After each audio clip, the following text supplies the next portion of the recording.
যার সাহিত্য মানুষকে রবীন্দ্র বলয় থেকে বের করে দিয়েছিল এক নতুন সুরের সন্ধান। সেই সুরের ঝংকারে মানুষের মনকে প্লাবিত করতে গিয়েই যাকে কারাবরণ করতে হয়েছিল বহুবার, আজ সেই মহান বিদ্রোহী কবির জন্মদিন।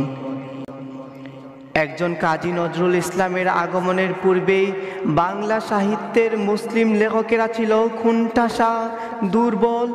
নজরুলের আবির্ভাবেই তাদেরকে করে তুলল আত্মবিশ্বাসী, অভিজাত। বাংলা সাহিত্যের আকাশে ধূমকেতুর মতোই আগমন ঘটে নজরুল ইসলামের। শুধু সাহিত্যাঙ্গনের মানুষের জন্য নয়, কাজী নজরুল অন্যায় ও জুলুমের বিরুদ্ধে কলম ধরে সাধারণ মানুষের জন্ম দিয়েছেন এক সংগ্রামী চেতনার। উদ্দীপনী জাগরণী কবিতামালায় জাতির শিরায় দান করেছিলেন সঞ্জীবনী শক্তি। বাংলা সাহিত্য অঙ্গনে তিনি হয়ে উঠেছিলেন এক বিস্ময়কর নাম।